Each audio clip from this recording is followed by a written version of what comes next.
Bonjour à vous. Comme d'habitude, si cette vidéo vous a plu, un petit pouce, un abonnement, un commentaire, c'est important pour moi. Éventuellement un petit don, lien dans la description, cela me permet de publier régulièrement, si mes vidéos vous plaisent bien sûr.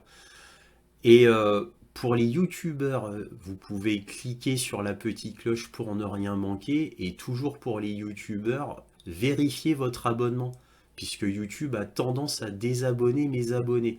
Donc restez vigilant et vérifiez régulièrement. Donc là, cette vidéo va être sur l'attentat de Moscou et vous aurez les dernières nouvelles et mes dernières analyses. Alors, ce sera que mes analyses, hein, ce n'est que mon opinion. Je ne prétends pas détenir la vérité, hein, bien sûr. Vous aurez mes analyses de ce que j'ai pu comprendre aux dernières nouvelles. Après, il y a une enquête en cours. Les choses pourront bien éventuellement évoluer.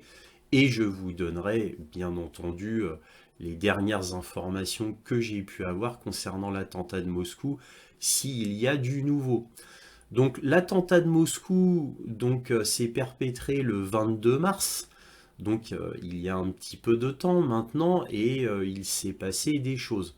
Bon, avant de parler de tout cela, je vais vous donner le dernier bilan. Donc le dernier bilan que j'ai eu d'un grand journal turc au 30 mars, c'était 144 morts et 382 blessés.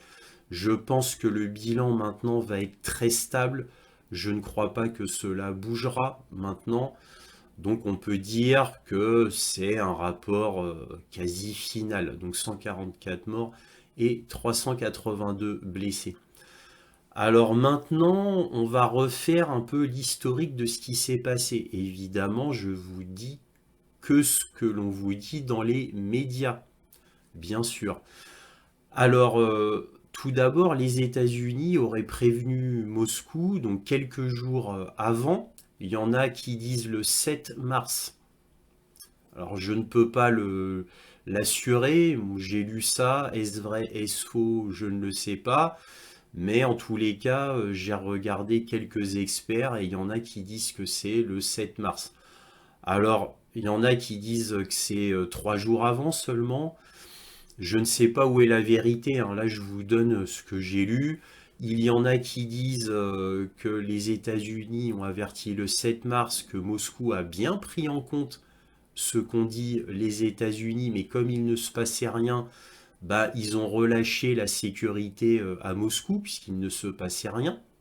Et ils pensaient aussi, comme il ne s'était rien passé, ils pensaient que Moscou bon, a été trompé par les États-Unis, que les États-Unis voulaient simplement leur faire peur. Bon, après, c'est chacun y va de sa petite opinion, hein. Moi, je n'ai pas d'opinion là-dessus, je vous donne simplement les nouvelles. Bon, dans les médias occidentaux, en général, on vous dit, ils ont averti 3 jours avant que ils avaient averti Moscou qu'un attentat était possible par l'État islamique et de la part d'Aziska, donc Khorusan. Donc Aziska Khorusan, hein, ça vient de Syrie hein, à la base, il faut le savoir. Et donc c'est extrêmement précis. Alors on vous dit dans les médias que Moscou n'en a pas tenu compte. Est-ce vrai, est-ce faux, je ne le sais pas. Et bon, et puis évidemment, bah, comme ils n'en auraient pas tenu compte, ils n'auraient pas mis les moyens sécuritaires nécessaires, etc. Ça, c'est ce qu'on vous dit dans les médias occidentaux. Encore une fois, je ne sais pas si c'est vrai ou non. Voilà, donc comme vous pouvez le voir, c'est une information très précise de la part des États-Unis. Alors, faut être précis aussi, c'est la CIA hein, qui s'occupe de tout cela. Donc, en réalité, c'est la CIA qui dit cela à Moscou. Ensuite, il y a eu l'attentat. Au moment où il y a eu l'attentat, les États-Unis appellent immédiatement Moscou pour dire ah, ce n'est pas l'Ukraine, hein, ce n'est pas l'Ukraine un petit peu presque en panique, de manière précipitée. Ils assurent que ce n'est pas l'Ukraine d'après leurs informations. Comment le savent-ils? À savoir, et vous allez voir qu'il y a un lien, ils vont faire une petite entourloupe, les Américains, qui vont expliquer qu'ils savaient déjà tout ça. Vous allez voir après. Donc ensuite il y a eu l'attentat et évidemment Vladimir Poutine a pris la parole pour dire que c'était une tragédie, qu'il suspectait l'Ukraine parce que évidemment le premier réflexe c'est de suspecter l'Ukraine. Pourquoi? Parce que l'Ukraine a fait déjà des attentats à plusieurs reprises en Russie, bien sûr. Et bon, c'est quand même évident, quoi. Dans l'état de guerre où la Russie est avec l'Ukraine, ce serait le coupable évident. Encore une fois, à qui profite le crime? À qui profite le crime, c'est évident.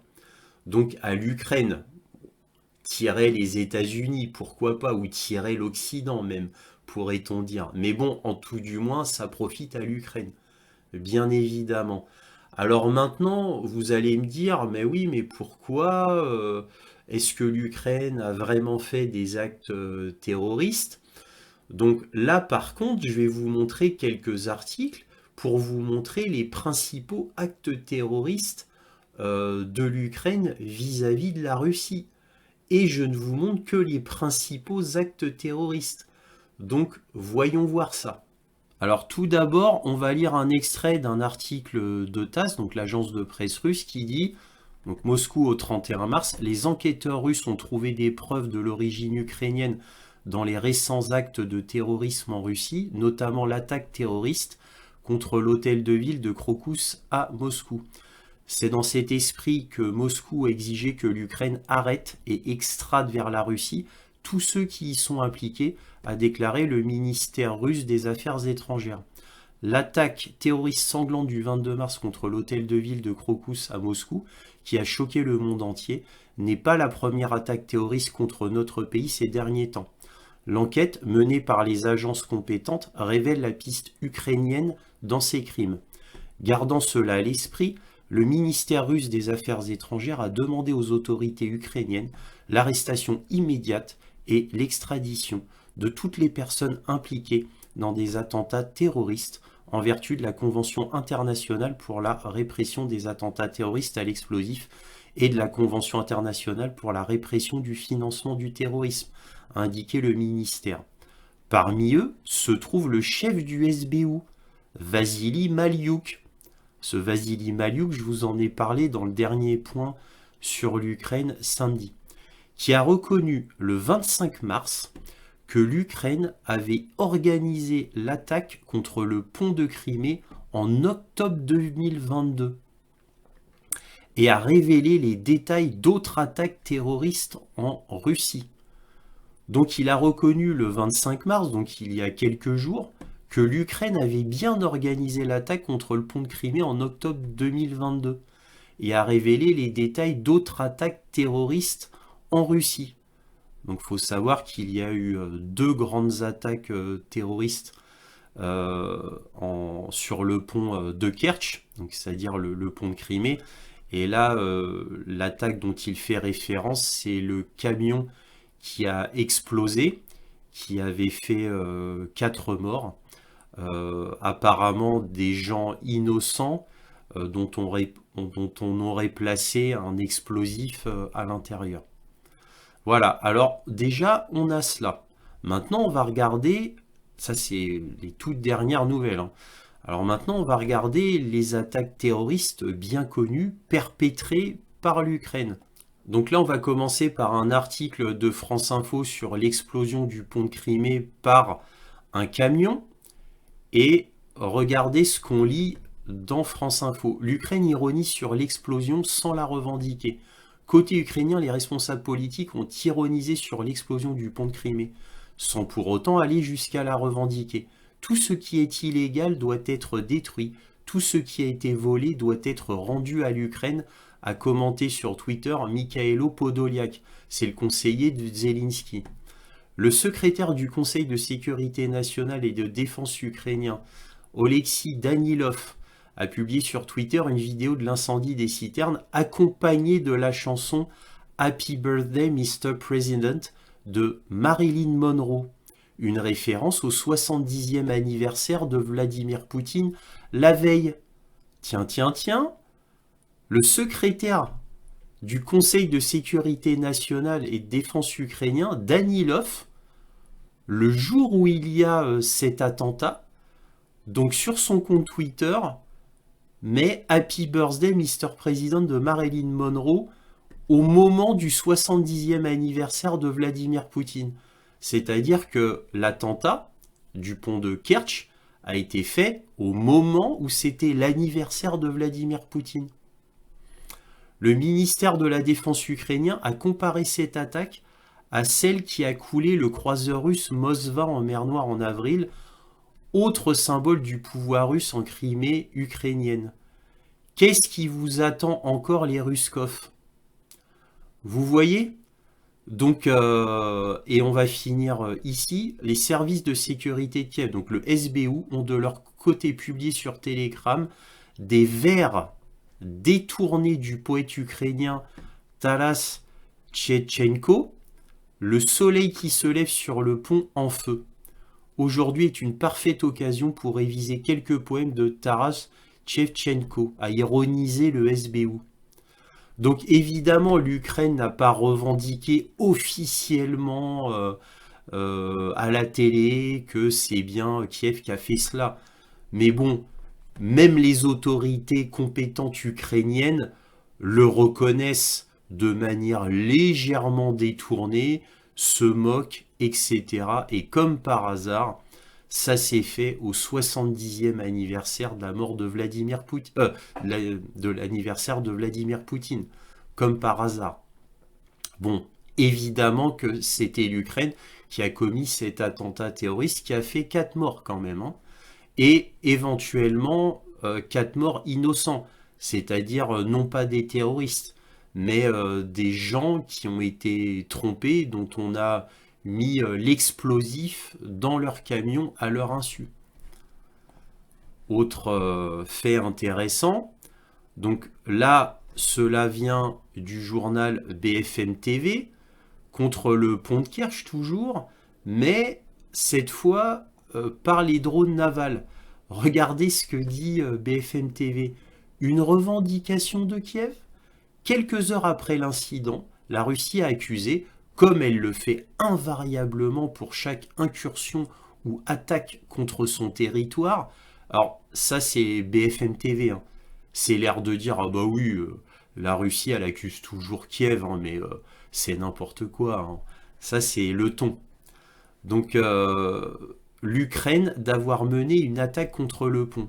Dans la foulée, une source au sein des services ukrainiens de sécurité, le SBU, a confirmé à l'AFP que les services spéciaux ukrainiens et les forces navales étaient bien à l'origine de l'attaque réalisée à l'aide de drones. L'attaque d'aujourd'hui contre le pont de Crimée est une opération spéciale du SBU et de la marine, a indiqué cette source à l'AFP, précisant que le pont a été attaqué à l'aide de drones navals. Bah alors pourquoi ce ton de BFM TV qui dit ah, comme elle le fait invariablement pour chaque incursion ou attaque? L'air de dire c'est ridicule. Et pourtant BFM TV dit que c'est bien le SBU, qui l'admet en plus. Donc là on a 2 attaques terroristes. Là j'ai envie de vous dire une des pires attaques terroristes, parce que là c'est vraiment d'une cruauté, d'une fourberie absolument terrible. Là, ça vient du New York Times. On a les États-Unis pensent que les Ukrainiens sont à l'origine d'un assassinat en Russie. Les responsables américains ont déclaré qu'ils n'étaient pas au courant à l'avance du plan d'attaque qui a tué Dalia Dugina et qu'ils avaient réprimandé l'Ukraine à ce sujet. Là, vous voyez là, Dalia Dugina, donc, qui est la fille de Alexander Dugin, donc le grand philosophe russe, qui est pro-russe à fond, c'est-à-dire il est pro-guerre. Et comme sa fille aussi était pro-guerre, elle a payé très cher. On pensait à l'époque qu'en fait c'était pas elle qui était visée, mais son père en réalité. parce qu'elle apparaissait très peu dans les médias. Par contre, son père était très bruyant en Russie en tant que russe pro-guerre, hein. Donc on pense que c'est en fait un accident, que ça aurait pas dû se passer comme cela, puisque la voiture qui a explosé, en fait, appartenait à son père et non pas à elle. Donc défaillance dans l'attentat terroriste, j'ai envie de vous dire. Et donc comme la Russie à cette époque-là donc incriminait la CIA et le SBU, mais très fortement, hein. Et bien peu de temps après, donc le New York Times a publié ça en disant ah bah non, ce n'est pas les États-Unis, hein, mais c'est que le SBU, hein, c'est pas nous, c'est pas nous, c'est que le SBU. Vous voyez? Donc attentat terroriste toujours par le SBU. Et là, on a le Figaro international, hein, là concernant le blogueur pro-Kremlin. Donc là, vous voyez l'Ukrainienne qui a tué le blogueur, hein, qui s'appelle Tatarsky, donc en avril 2023. Donc là, on a le blogueur Vladen Tatarsky, de son vrai nom Maxime Fomin, avait été tué en avril 2023 pour avoir accepté une statuette piégée dans un café de Saint-Pétersbourg des mains de Dalia Trepova. L'explosion avait aussi blessé une trentaine de personnes. Elle avait ensuite été rapidement arrêtée pour terrorisme et placée en détention. Moscou a accusé Kiev et des agents de l'opposant emprisonné Alexei Navalny d'être derrière l'opération. Au cours de son interrogatoire et de son procès, la jeune femme a pour sa part toujours assuré qu'elle ne savait pas qu'elle transportait une bombe, estimant avoir été manipulée. Ça vous rappelle pas le camion sur le pont de Crimée où les agences de renseignement russes ont dit qu'en fait les personnes qui étaient dans le camion, qui conduisaient le camion, n'étaient pas au courant et que cela avait été placé à leur insu, d'après eux. Donc là, on aurait la même chose. Elle a assuré croire que la statuette contenait un dispositif d'écoute, alors que le parquet russe considère que l'accusé savait qu'elle transportait un objet piégé. Alors qui dit vrai, qui dit faux, on ne le sait pas, mais voilà ce qu'on peut dire concernant les actes terroristes faits par le SBU en Russie. Donc on ne peut pas dire que l'attentat de Moscou, si cela a été fait par Kiev, que c'est la première fois. Kiev et le SBU ont un très lourd historique d'attentats sur le sol russe. Car je vous rappelle que le pont de Crimée est considéré comme sol russe aussi. Voilà, donc il y a un historique. Ça vient pas de nulle part. À garder en tête. Voilà, donc à garder en tête. Alors maintenant, revenons un petit peu en arrière. Je vous avais dit que les États-Unis avaient dit immédiatement après l'attentat de Moscou que ce n'était pas l'Ukraine. Donc ils ont fortement insisté dessus. Et là, on a le New York Times qui nous dévoile que la CIA, en réalité, n'avait pas donné toutes les informations à Moscou concernant cet attentat. Alors il se dédouane en disant oui, on n'a pas donné toutes les informations qu'on avait eues, c'était aussi pour protéger nos sources. Bon, pour moi c'est très tiré par les cheveux, mais bon, c'est l'excuse qu'il donne. Alors en fait, c'est l'excuse qu'il donne certainement pour se dédouaner du fait qu'ils auraient des informations complémentaires disant que ce n'est pas l'Ukraine. Donc c'est pour dire, écoutez, on a beaucoup d'informations, ce qui nous a permis de dire immédiatement que ce n'était pas l'Ukraine, et en fait les informations, on vous a pas tout donné pour protéger nos sources. Personnellement, je n'y crois pas du tout. Ça, c'est pour donner une excuse, mais ce n'est que mon opinion, encore une fois, je le répète. Pour moi, ce n'est qu'une excuse pour dire, regardez, nous, on a eu beaucoup d'informations, hein, vous comprenez. Alors, on en a beaucoup, mais on ne peut pas tout vous dire. Voilà, bon.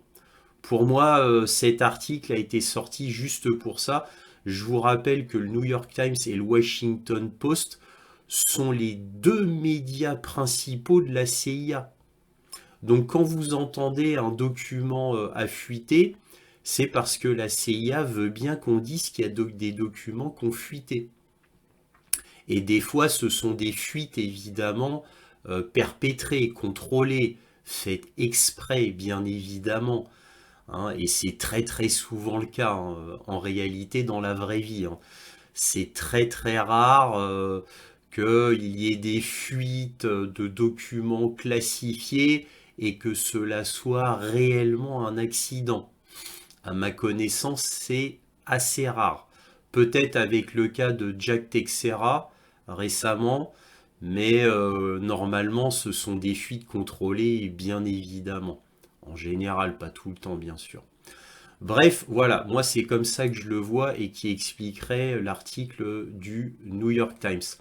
Alors maintenant, on a eu des informations entre-temps. Par exemple, on nous a dit que l'État islamique avait revendiqué l'attentat par un message télégramme.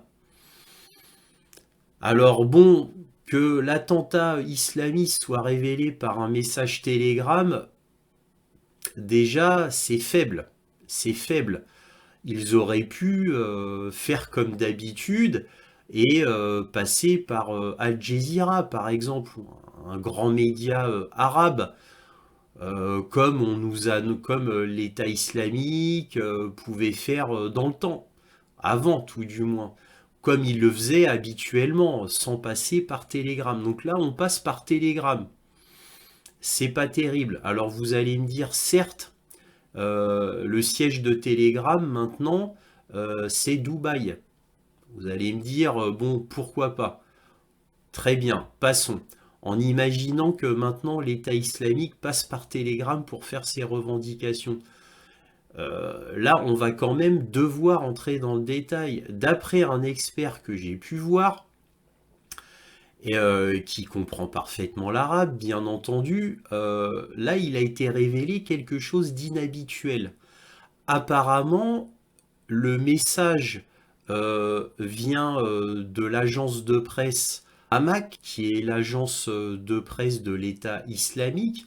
Et que nous dit en réalité ce message télégramme que personne lit, hein, soit dit en passant, quoi, en Occident. On reprend ce que disent les médias occidentaux, mais bien évidemment sans jamais vérifier en réalité. Donc que nous dit ce message télégramme? En fait, on apprend que l'agence de presse de l'État islamique a été avertie qu'il y avait un attentat qui a été fait par l'État islamique. C'est pas un message télégramme venant directement de l'État islamique.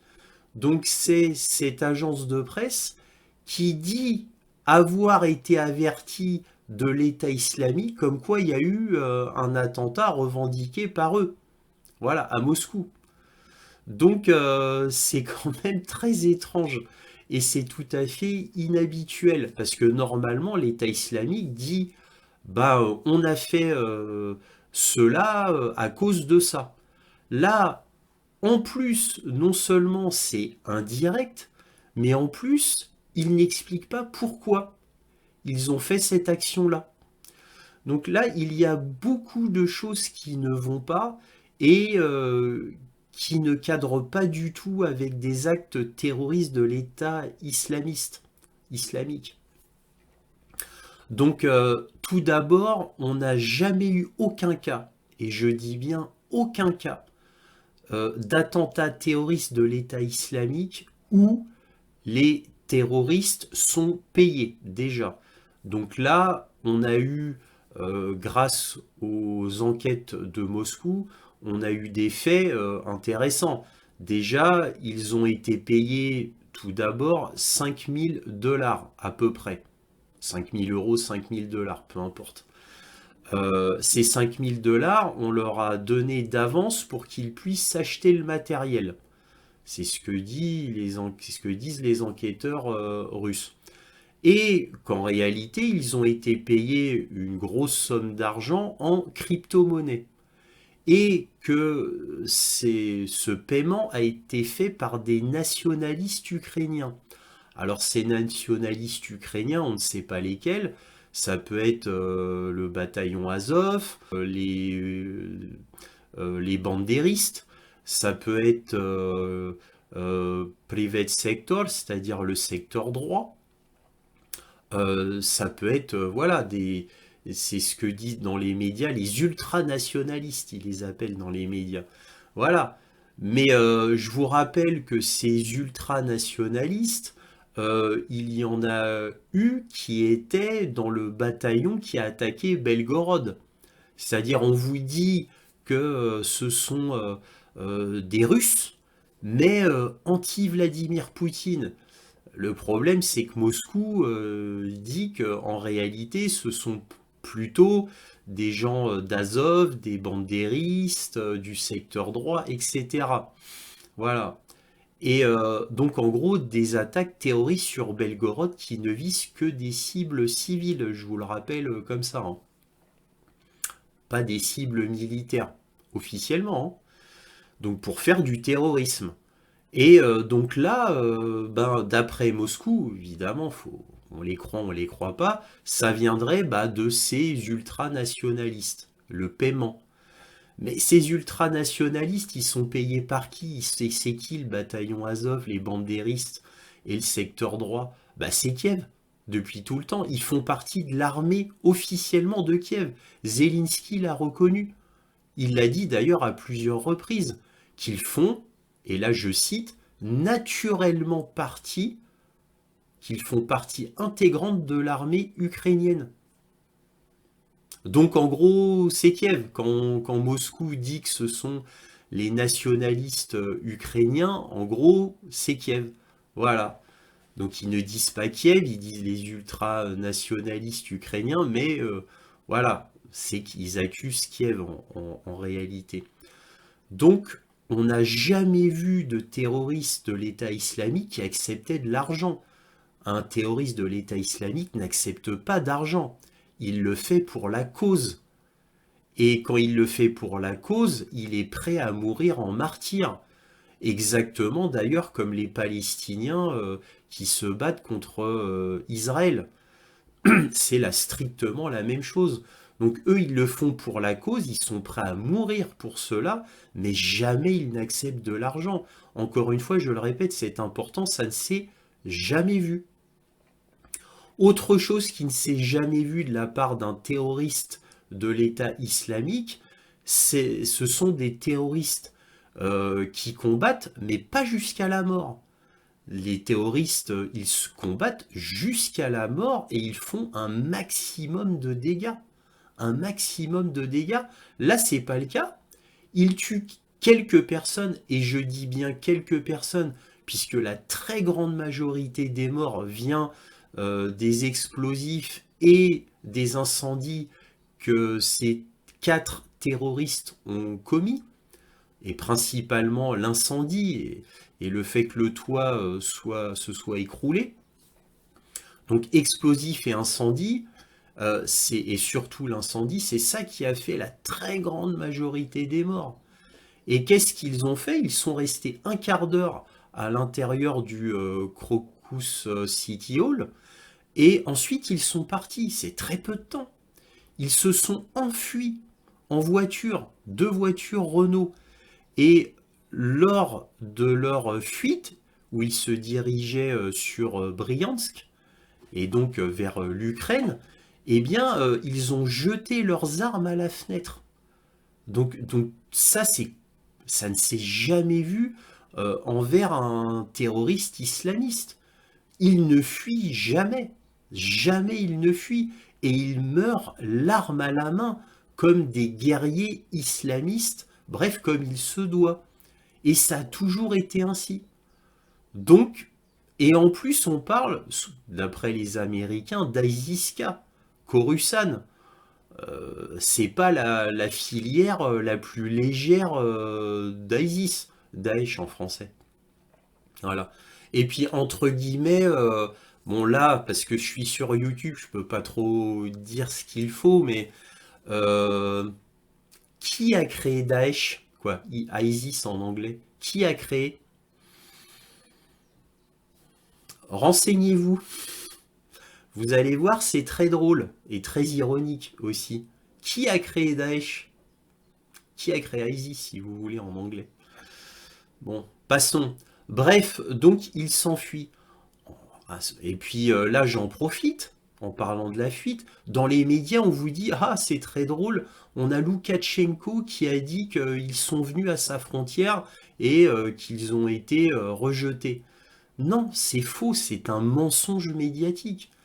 Quand vous comprenez un peu le russe, Loukachenko a dit qu'ils avaient été prévenus par Moscou et que Loukachenko a renforcé ses frontières et qu'ils étaient prêts à les accueillir.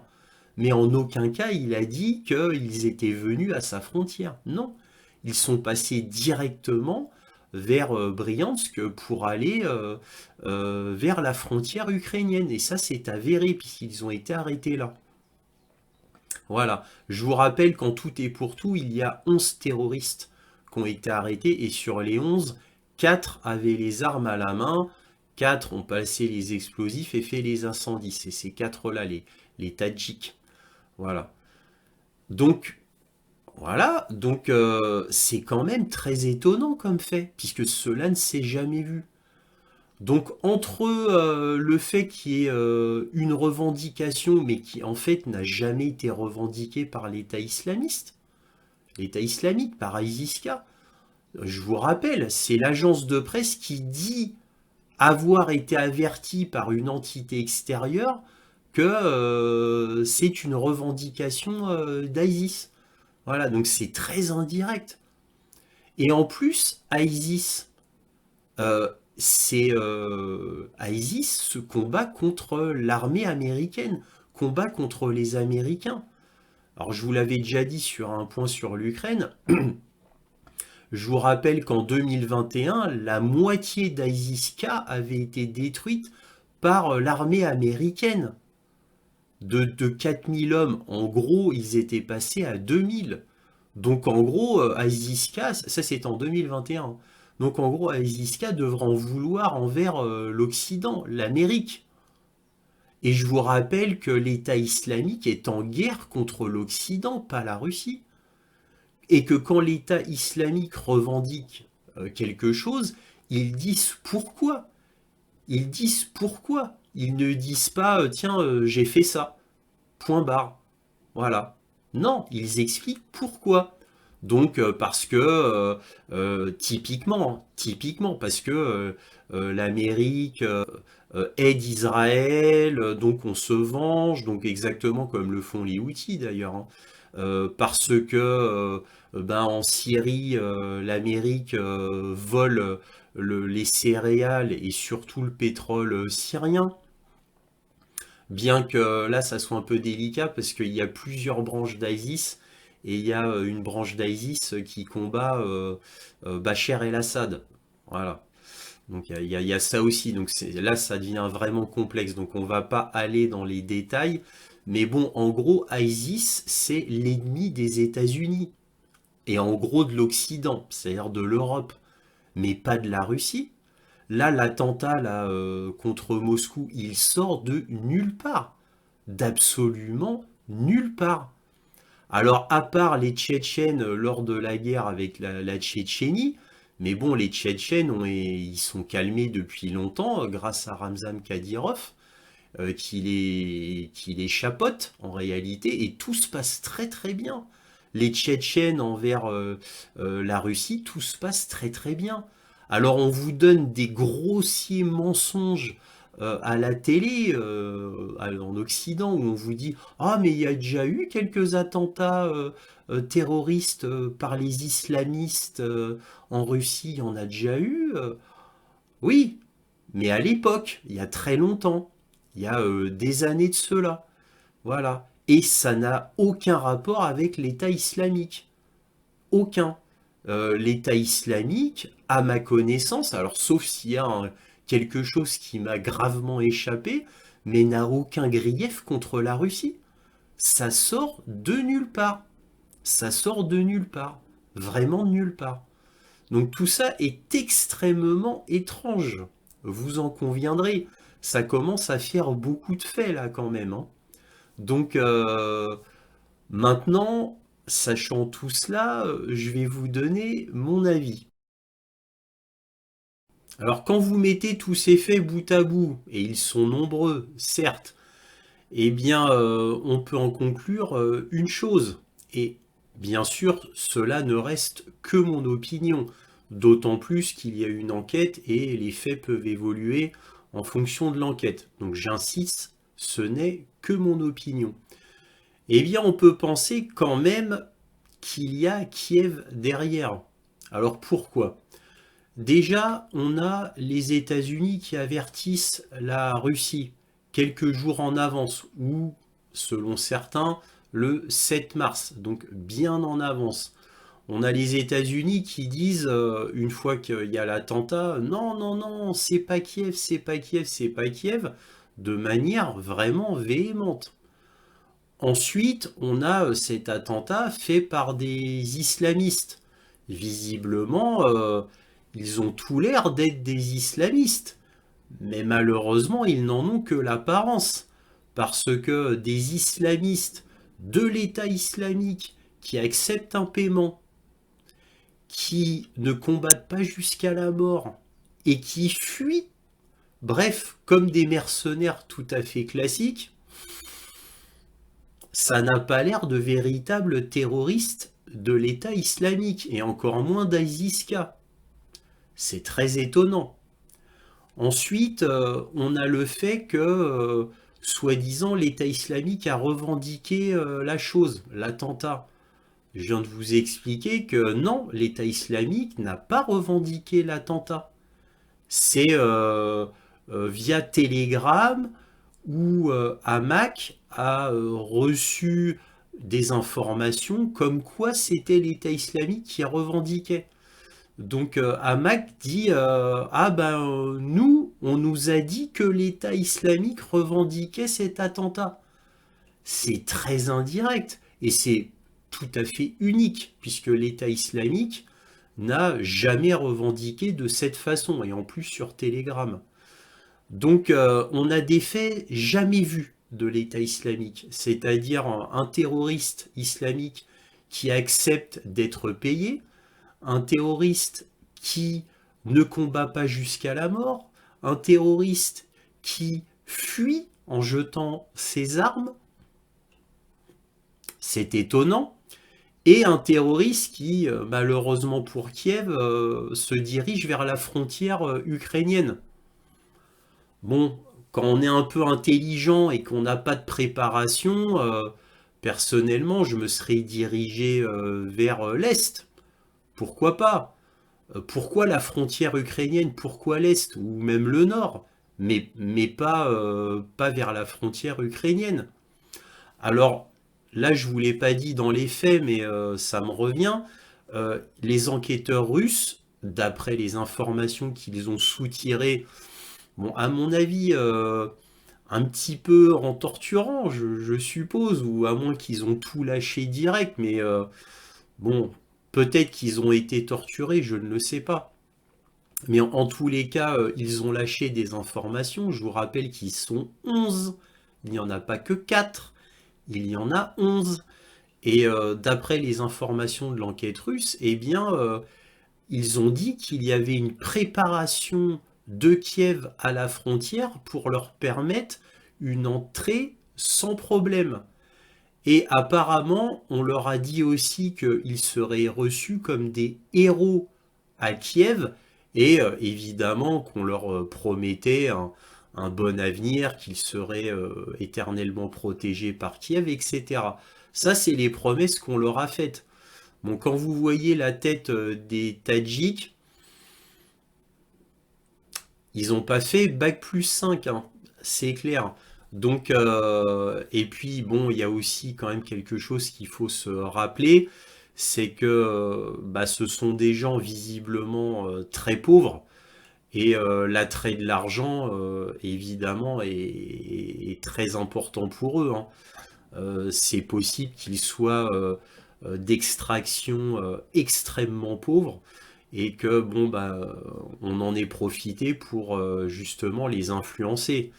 Alors peut-être qu'ils sont islamiques, mais vite fait, et peut-être de manière extrêmement récente, et qu'ensuite ils ont été, on va dire, fortement influencés par le SBU, parce que en gros c'est ça qui est dévoilé, quoi, dévoilé entre guillemets, encore une fois c'est moi qui dis ça, mais le Kremlin dit par des nationalistes ukrainiens. Bon, euh, par Kiev, qu'ils aient été influencés par Kiev et donc par le SBU, parce que ce sont les SBU, c'est le SBU qui sont en charge de faire ce genre d'opération. Et je vous ai démontré que le SBU avait déjà un historique. Donc ce ne serait pas la première fois. C'est la première fois de cette ampleur, mais ça n'étonnerait personne que le SBU ait fait ça. Alors maintenant, ont-ils fait ça avec l'aide de la CIA, du MI6? On ne sait pas, c'est possible, et puis ce ne serait pas la première fois non plus. Je vous rappelle que le Kremlin a très vite accusé la CIA et le SBU lors de l'assassinat de Daria Dugina. D'où le fait que la CIA s'est défendue après via le New York Times en disant non, non, non, c'est pas nous, c'est le SBU, mais c'est pas nous, c'est pas nous. Je vous rappelle quand même ce genre de fait.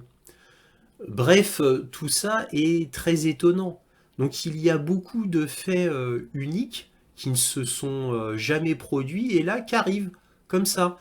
Et évidemment, au moment où c'est typiquement ce qu'aurait fait Kiev. C'est-à-dire à qui profite le crime. Parce qu'à la fin, il faut quand même qu'on en arrive là. À qui profite le crime? Donc voilà. Et il faut quand même un historique. Quels sont les griefs de l'État islamique envers la Russie? Bah, dans le soi-disant communiqué télégramme de l'État islamique, il n'y a rien.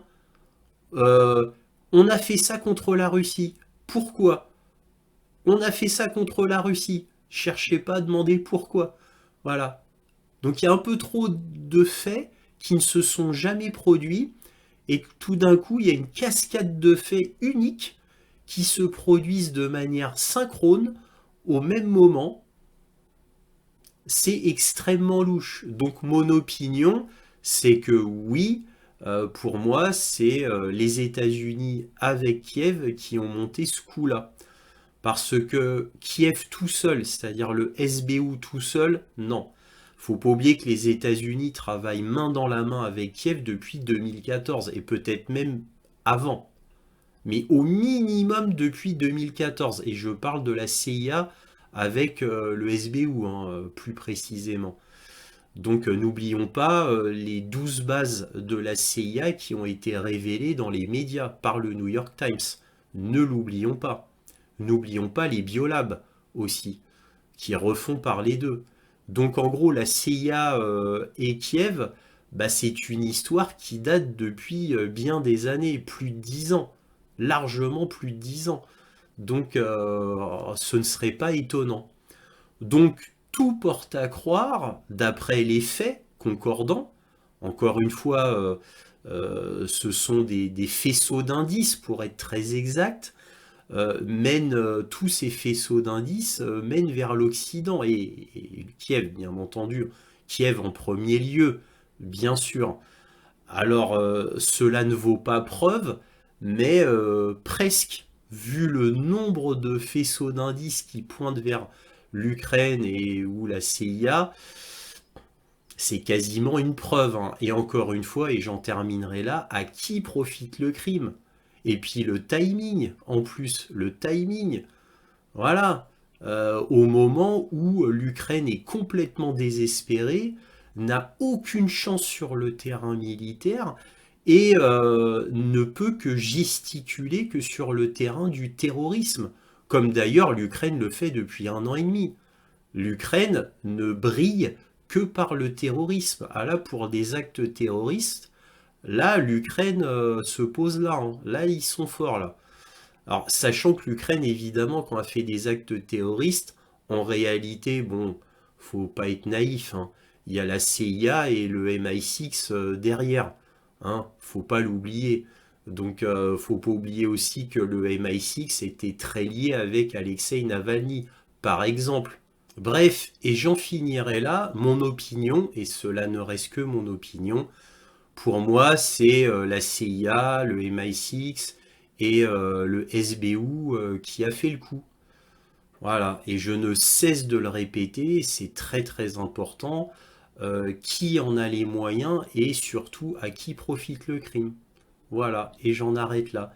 Si cette vidéo vous a plu, un petit pouce, un abonnement, un commentaire, c'est important pour moi.